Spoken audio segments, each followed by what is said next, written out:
Rabbil Alamin. Salatu wassalamu ala asyrafil anbiya'i wal mursalin Sayyidina Muhammadin wa ala alihi wa sahbihi ajma'in.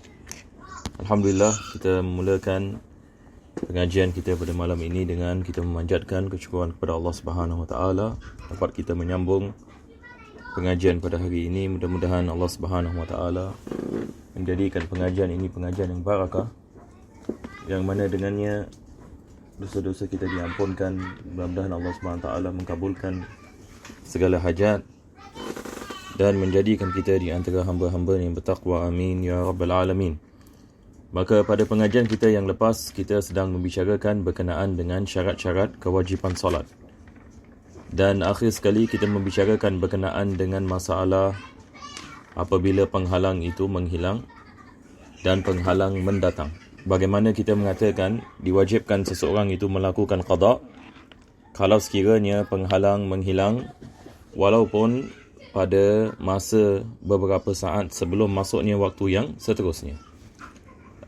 Begitu juga diwajibkan dia melakukan qada bagi solat ini yang sebelumnya. Kalau seperti misal, kalau sekiranya seorang wanita putus haid beberapa saat ini sebelum waktu maghrib, maka diwajibkan dia melakukan qada bagi solat asar dan juga solat sebelumnya, iaitu solat zuhur. Tapi dengan syarat apabila masuknya waktu maghrib, dia ada masa yang secukupnya untuk melaksanakan solat tersebut kalau sekiranya tidak ada penghalang yang datang selepas itu.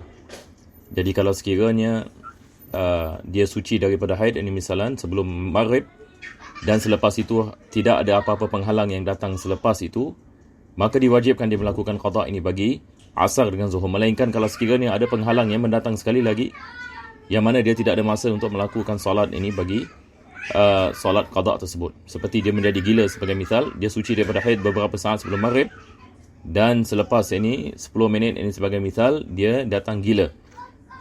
Maka tidak diwajibkan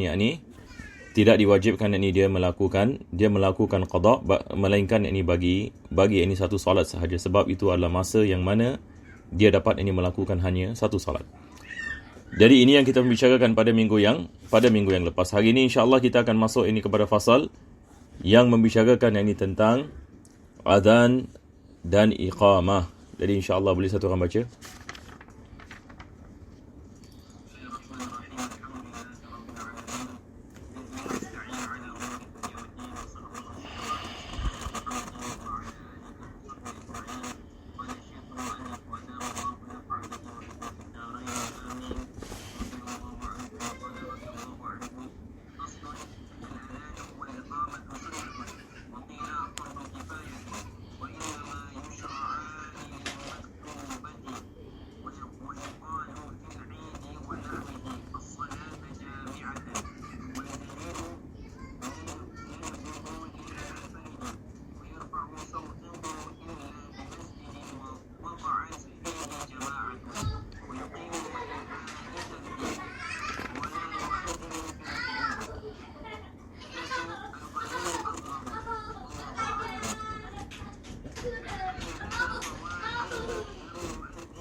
Nah, pertama sekali penulis mengatakan al-adhan wal iqamah sunnah. Asal berkenaan dengan melakukan adhan dengan iqamah, hukumnya adalah sunnah. Berkenaan dengan adhan dalam segi syarak, maksudnya adalah qaulun makhsus yu'lamu bihi waqtu salatil mafruḍah. Adhan yang dimaksudkan adalah perkataan yang khusus, yang mana diketahui dengannya waktu salat yang wajib. Maka hukumnya adalah sunnah. Ada pendapat yang mengatakan adhan dan iqamah adalah fardu kifayah. Di sini penulis mengatakan waqila fardu kifayatin. Ada pendapat yang lemah yang mengatakan hukumnya adalah fardu kifayah. Jadi bila kita mengatakan ini sunnah, kalau sekiranya seseorang itu dia tidak melakukan adhan dan iqamah, maka tidak ada dosa baginya. Wa inna ma yushra'ani li maktubah. Dan adhan dan iqamah ini dia adalah salat yang disyariatkan hanya bagi salat maktubah. Jadi salat maktubah adalah salat ini yang wajib Yang wajib ini maksudnya di sini adalah solat ini wajib 5 waktu. Beza dengan kita mengatakan solat yang wajib tetapi dia bukan daripada kalangan ini solat ini 5 waktu. Sebagai misal, satu orang ini dia melakukan nazar untuk melakukan solat ini duha. Maka ini tidak disunatkan baginya melakukan, tidak disunatkan baginya melakukan azan walaupun yakni solat ini menjadi wajib ke atasnya. Jadi kita tidak mengatakan tiap-tiap solat yang wajib disunatkan azan, cuma hanya disunatkan azan bagi solat yang wajib yang maktubah, iaitu ini solat ini 5 waktu. Wa yuqalu fil 'id wa nahwihi as-salatu jami'atun. Manakala ini bagi solat ini hari raya dan begitu juga dengan solat ini jamaah ini yang lain, disunatkan bagi muadzin yang ini mengatakan as-salatu jami'ah. Jadi kita ada dua lafaz. Ini kita ada as-salatu jami'atun dengan kita ada as-salata jami'atan. Ini kita ada beza dalam segi makna dalam bahasa Arab. Bila kita mengatakan as-salatu jami'atun, ini adalah mubtada dengan khabar. As-salatu mubtada, jami'atun khabar. Tapi kalau kita mengatakan as-salata jami'atan, maka sekarang as-salata dia adalah maf'ulun bi li fi'lin mahdhuf. Jadi kita takdirkan ini fi'il. Kita takdirkan ini fi'il, yakni kita mengatakan sallu al-jama'ata jami'atan. Sallu as-salata jami'atan, afwan. Sallu as-salata jami'atan, yakni salatlah kamu salat yakni dalam keadaan jami'atan. Maka jami'atan yakni menjadi hal. Keadaan tersebut ini dilakukan dengan yakni berjemaah.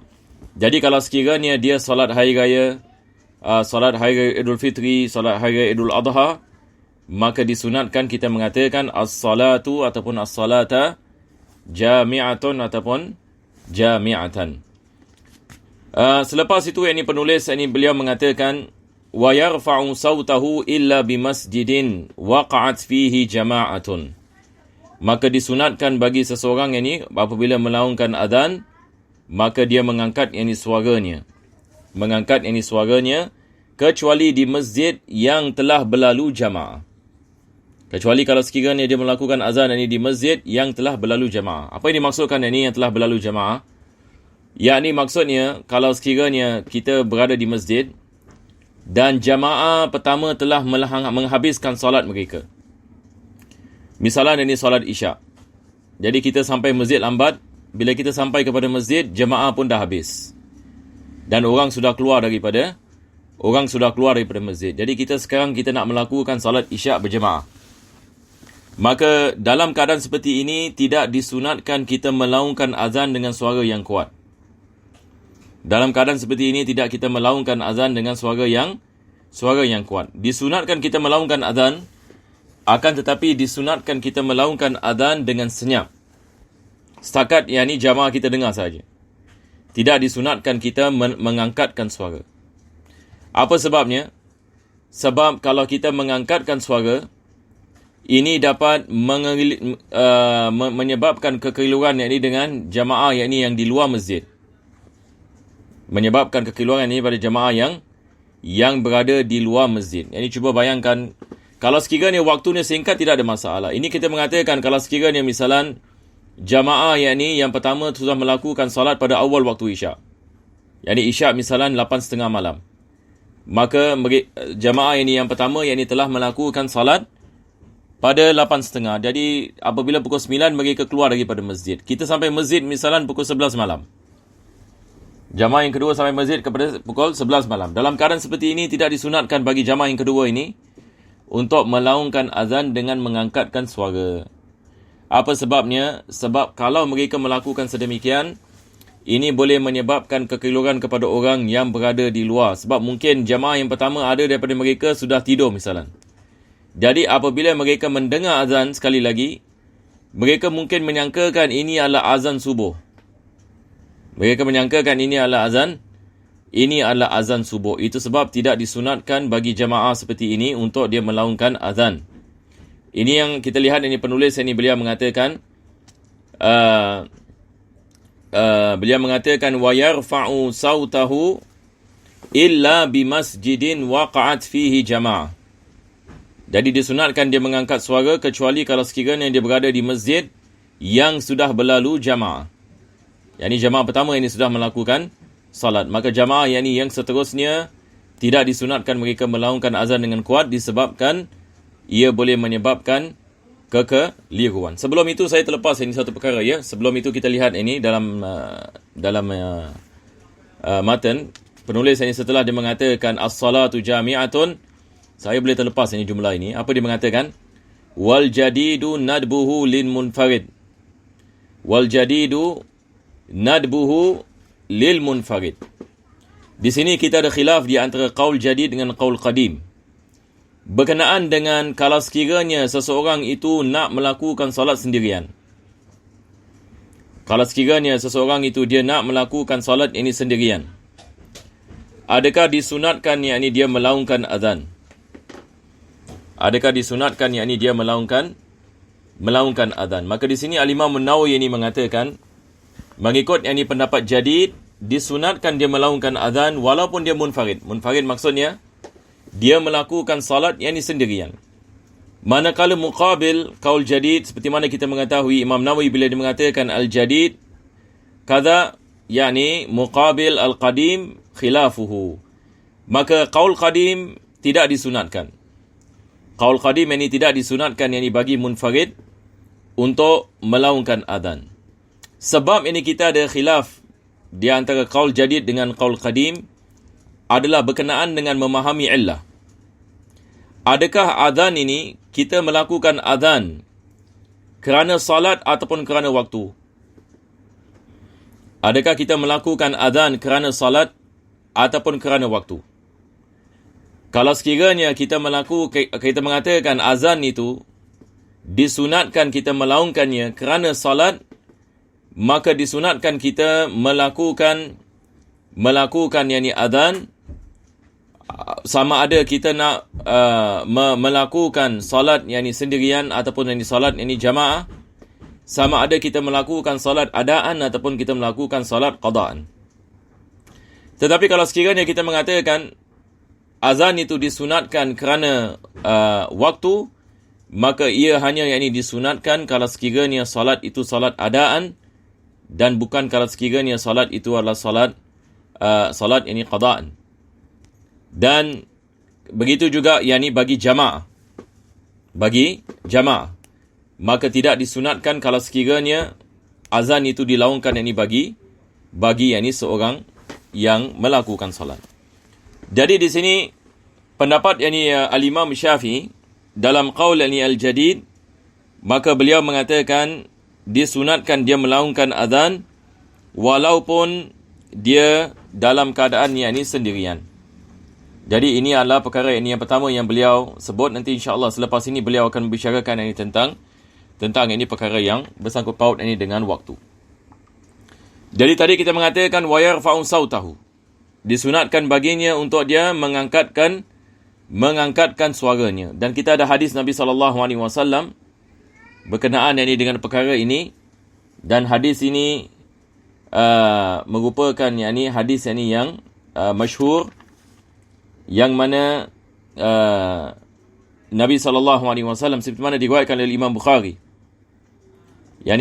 dikatakan anna Aba Sa'id Al-Khudri qala lahu inni araka tuhibbul ghanama wal badiyah fa idza kunta fi ghanamika aw badiyatika fa adzanta lis-salati farfa' sautaka bin nida.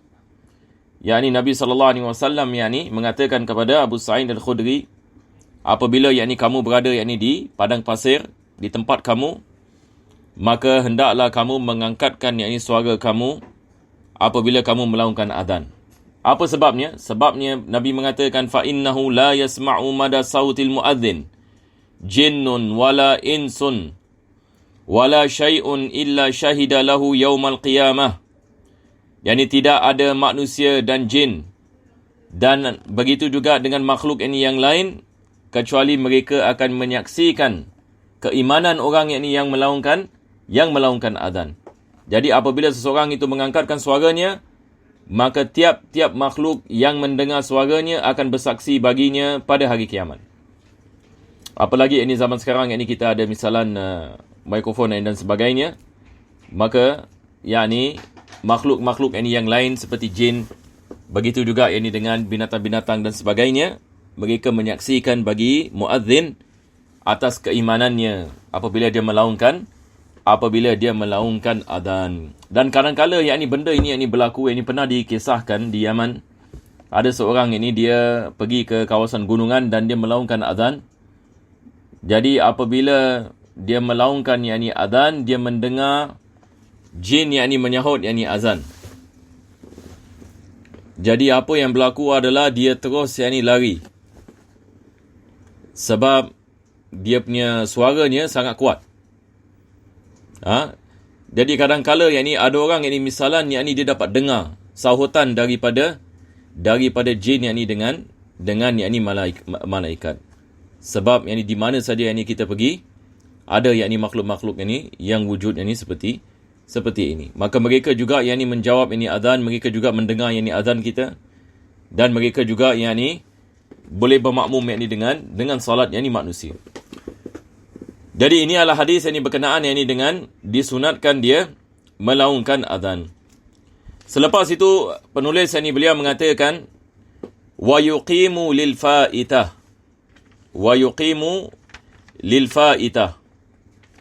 Di sini juga ini kita ada khilaf berkenaan dengan salat faitah. Apa yang ini maksudkan salat faitah?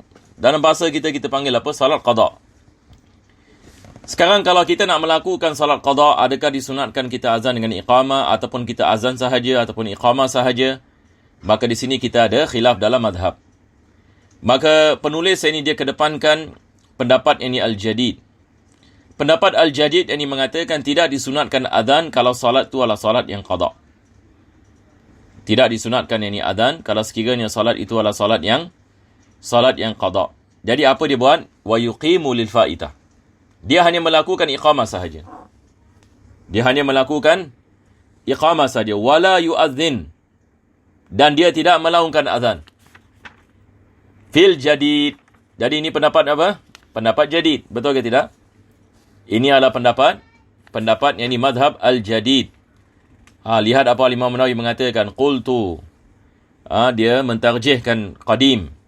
Dia mengatakan qultu al-qadimu adhar. Pendapat yang ini qadim lebih adhar. Yang ini maksudnya qadim mengatakan disunatkan azan bagi salat qada. Disunatkan azan berkenaan dengan iqamah, kita tidak ada khilaf di antara jadid dengan qadim. Khilaf adalah berkenaan dengan azan.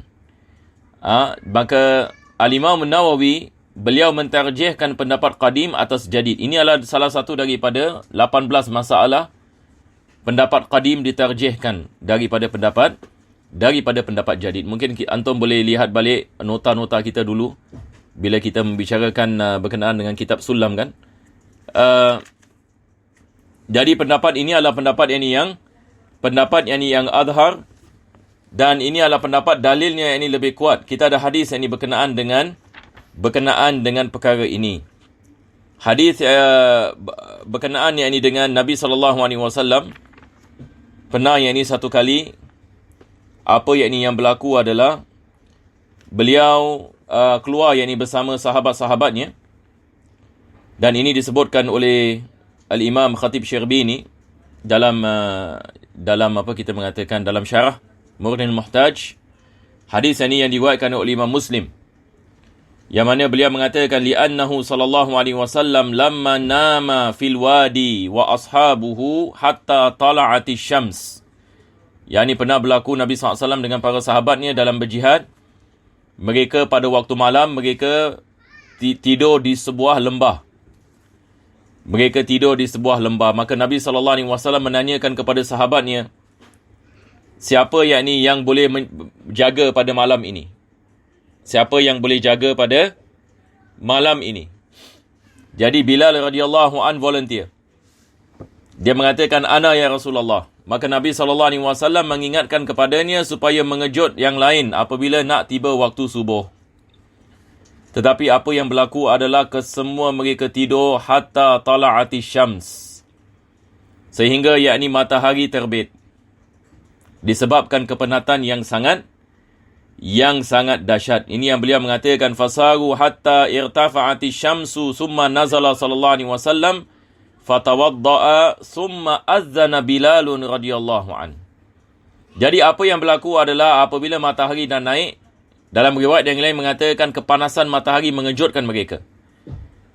Jadi orang yang pertama yang bangun adalah Sayyidina Umar Al-Khattab radhiyallahu an. Semua tidur, cuba bayangkan. Jadi Sayyidina Umar, dikatakan dari Sayyidina Umar yang orang yang pertama bangun, selepas itu Nabi SAW. Ada riwayat mengatakan Nabi bangun dulu. Baru yang ini Nabi mengejut, ala kulli hal. Jadi apa yang dilakukan oleh Nabi SAW adalah dia pertama sekali dia memerintahkan yang lain supaya beredah daripada tempat itu. Sebab tempat itu dikatakan banyak ini syaitan. Selepas itu Nabi SAW memerintahkan yang lain mengambil wudu. Dan Nabi memerintahkan Bilal untuk melaungkan azan. Ini adalah dalil yang bagi kaul qadim. Sebab ini salat faitah ke bukan faitah? Ini adalah salat faitah. Dan Nabi SAW memerintahkan Bilal untuk melaungkan azan. Maka ini adalah dalil yang berdasarkan dengan qaul adhar, yang bagi kaul qadim.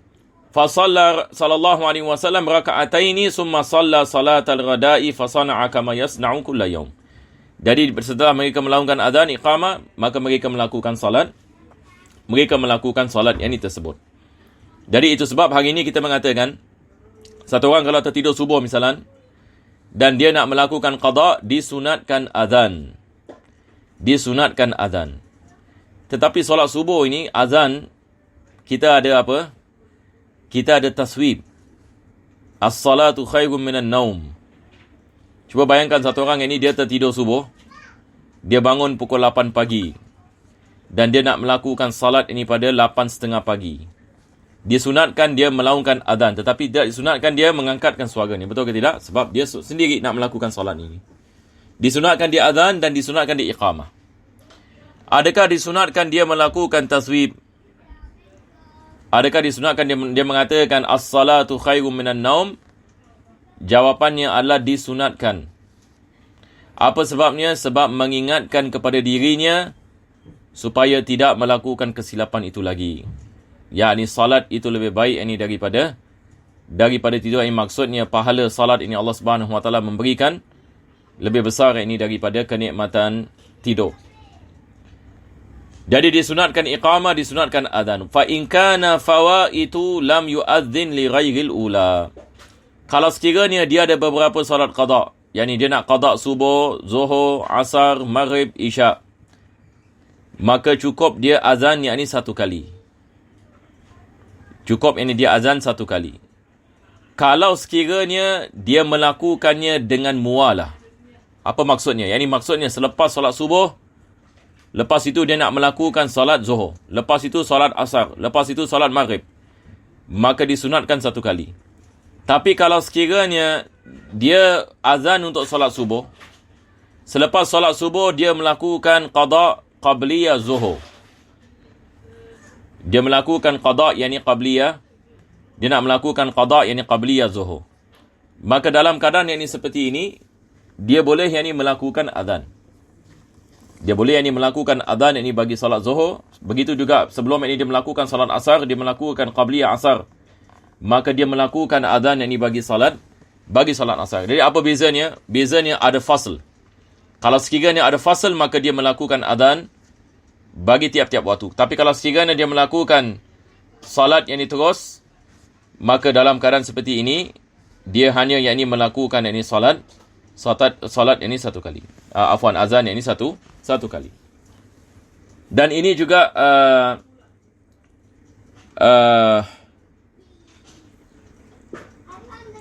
disebutkan yang ini oleh Khatib bin Syirbini. Seperti mana ini beliau mengatakan fa in kana fawaid wa arada qada'aha fi waqtin wahid lam yu'adzin li ghairil ula. Kalau sekiranya yang ini dia melakukan kesemuanya yang ini pada satu waktu. Berbeza kalau sekiranya dia melakukan qada pada waktu yang berbeza ataupun ada fasil. Jadi ini mungkin kita take note. Wa yundabu li jama'atin nisa al-iqamah. Selepas itu penulis ini mengatakan disunatkan bagi wanita melakukan iqamah lal adhanu alal masyhur. Ini berkenaan dengan wanita, tidak disunatkan mereka melakukan azan mengikut pendapat yang masyhur. Kalau sekiranya semua wanita.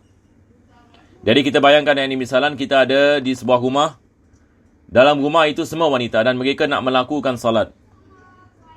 Adakah mereka disunatkan yang ini, mereka melaungkan azan? Maka ikut yang ini pendapat yang masyhur. Dan pendapat yang masyhur ini adalah pendapat yang qawi. Betul ke tidak? Muqabil adalah lemah. Maka tidak disunatkan mereka melaungkan azan. Tetapi kalau sekiranya mereka melaungkan azan, apa hukumnya? Kita kena lihat kepada keadaan. Kalau sekiranya keadaannya semua wanita, semua yakni wanita yakni di dalam yakni rumah yakni tersebut, maka ia tidak makruh. Kalau sekiranya yakni kesemuanya adalah yakni wanita, maka azan ini dikirakan sebagai zikir bagi mereka. Azan ini dikirakan sebagai membaca zikir. Tapi kalau sekiranya di dalam rumah itu ada lelaki yang dengar suaranya, maka haram hukumnya. Kalau sekiranya ada lelaki yang mendengar ini suaranya, maka ia adalah perkara yang diharamkan. Jadi berkenaan dengan azan ini bagi wanita, walaupun kita ada qaul yang muqabil. Kalau kita lihat ini qaul yang muqabil mengatakan disunatkan bagi wanita untuk melaungkan azan seperti yakni iqamah. Ini adalah kalau sekiranya jama'atun nisa. Itu sebab kalau kita lihat kepada matan, dia hanya membicarakan yakni tentang jama'atun nisa. Yakni tidak ada lelaki yang dengar azannya. Jadi kalau sekiranya dia melaungkan azan, maka mengikut ini pendapat ini masyhur, ia dikirakan sebagai zikir. Tidak diharamkan ke atasnya. Qaul muqabil yang mengatakan disunatkan. Disunatkan bagi wanita untuk melaungkan azan. Antum mungkin tulis ini, ada pendapat Syekh Zakaria Al-Ansari, dia mengatakan tidak disunatkan sama sekali. Syekh Zakaria Ansari, beliau mengatakan tidak disunatkan sama sekali wanita melaungkan azan. Sama ada lelaki ke tidak ada lelaki. Sama ada dia sendirian ke ataupun dengan jamaah wanita. Jadi ada juga ini pendapat ini daripada Syekh ini Zakaria yang mengatakan sedemikian. Dia tidak melaungkan azan sama sekali. Jadi di sini kita lihat ada khilaf ini ulama di dalam madhab. Berkenaan yang ini dengan adakah seorang wanita itu melaungkan azan ataupun tidak melaungkan azan. Lagi satu perkara yang perlu kita faham adalah berkenaan dengan adakah suara wanita itu aurat ke bukan aurat. Maka suara wanita ini dia bukan aurat. Dia bukan aurat. Jadi akan tetapi kalau sekiranya dia bernyanyi, kalau sekiranya ini seorang wanita itu menyanyi, maka makruh yang ini mendengar. Makruh yang ini bagi lelaki yang ini mendengar. Kenapa ini makruh? Sebab dia boleh menyebabkan lantunan yang boleh menyebabkan yang ini lelaki yang ini misalnya terpikat. Ataupun yang ini boleh menyebabkan yang ini seorang yang ini lelaki yang ini mungkin terpikat kepadanya, ataupun yang ini cenderung yang ini kepadanya. Jadi hukumnya adalah makruh. Cuma ulama kita di Yaman seperti mana Syekh Taha ini mengatakan agak keras sikit berkenaan dengan kalau sekiranya wanita baca Al-Quranul Karim. Apakah yang ini hukum yang ini lelaki mendengar wanita membaca Al-Quran? Maka hukumnya adalah diharamkan. Jadi kita lihat ini ada beza hukum di antara seorang lelaki mendengar wanita menyanyi dan seorang lelaki mendengar wanita membaca Al-Quranul Karim. Mendengar yang ini seorang wanita ini menyanyi makruh hukumnya. Mendengarnya membaca Al-Quran adalah haram. Apa sebabnya? Kenapa yang ini ulama kita mereka mengatakan mendengar nyanyiannya makruh. Ini kalau sekiranya dia tidak menyebabkan apa-apa fitnah, makruh. Tapi kalau dia menyebabkan fitnah, nyanyian yang menyebabkan fitnah, dia boleh menjadi haram. Tetapi berkenaan dengan bacaan Al-Quran, mereka mengharamkan suara wanita kalau sekiranya dia membaca Al-Quranul Karim. Bezanya adalah apabila yakni seseorang dia membaca Al-Quranul Karim, kita diperintahkan untuk kita mendengar dan berdiam. Betul ke tidak? Allah SWT mengatakan dalam Al-Quran, apabila Al-Quran itu, iza quri'al Al-Quran fastami'u lahu wa ansitu, maka hendaklah kamu mendengar bacaannya dan kamu berdiam diri.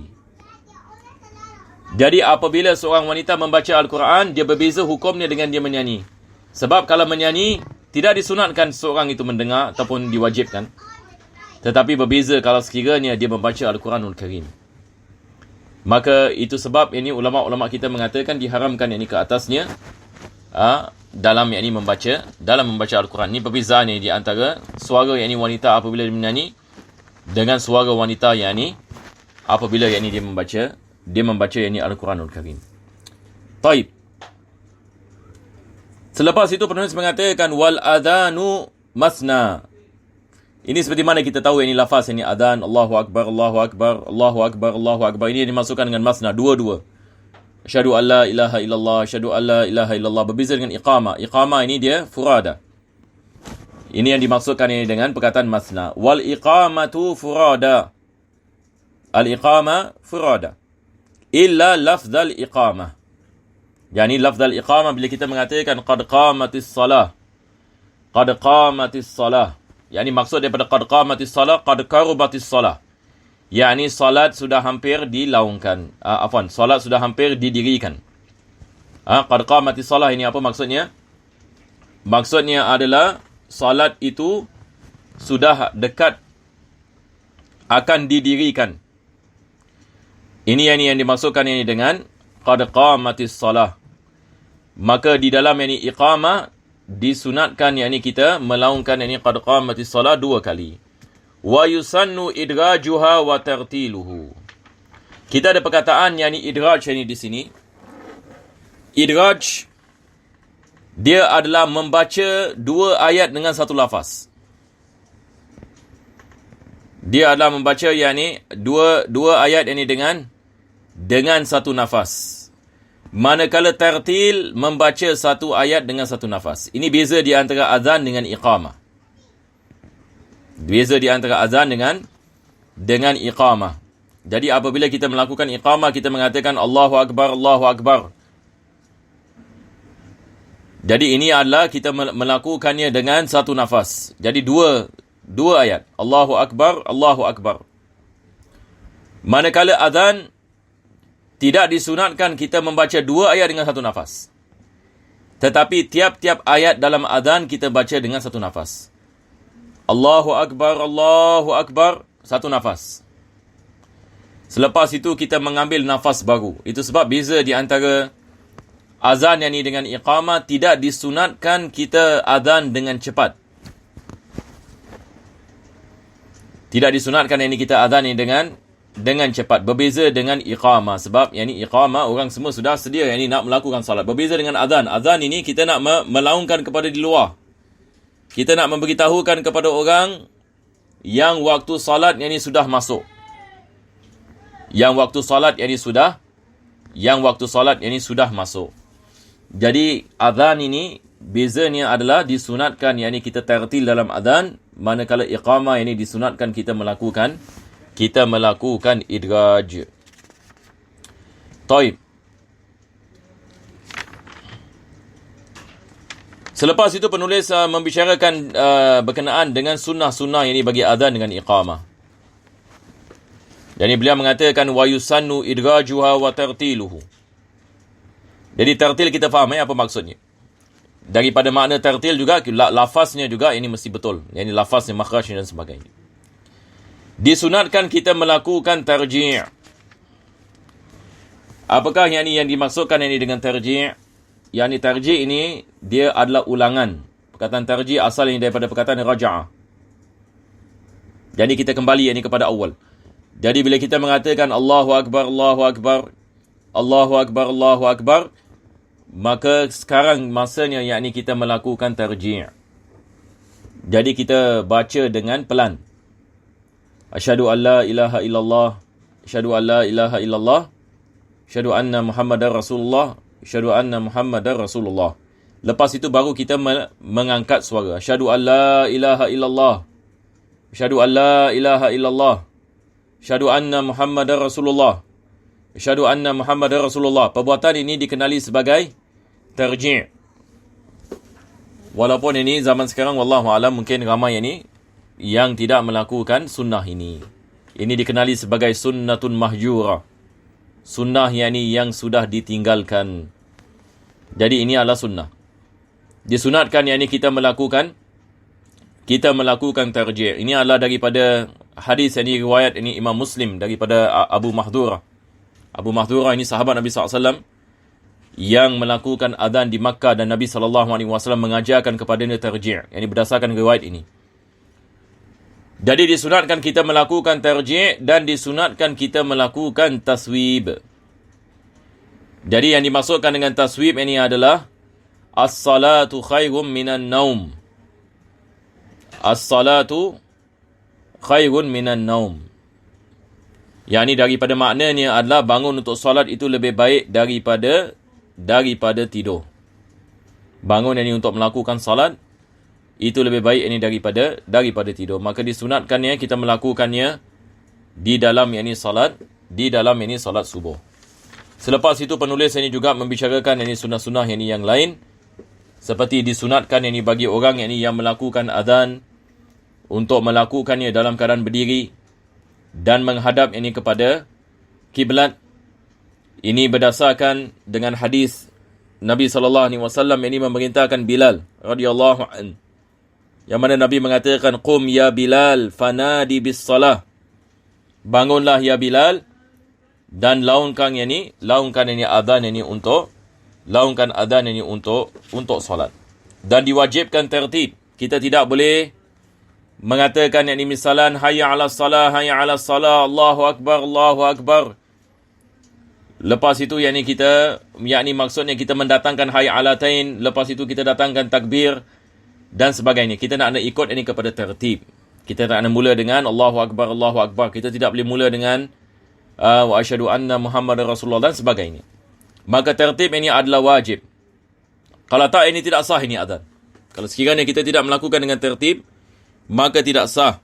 Dan begitu juga daripada syarat azan adalah mualah. Kalau sekiranya seseorang itu dia melaungkan azan, selepas itu dia berdiam lama, maka dia perlu mengulangi azannya.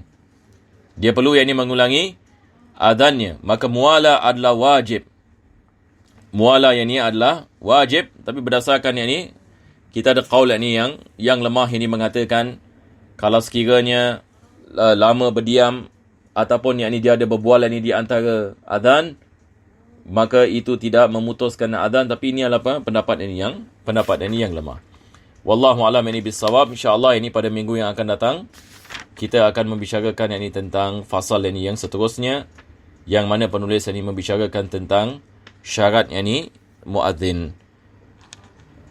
Sallallahu ala sayyidina Muhammadin wa ala alihi wa sahbihi wa sallam. Alhamdulillahirabbil alamin.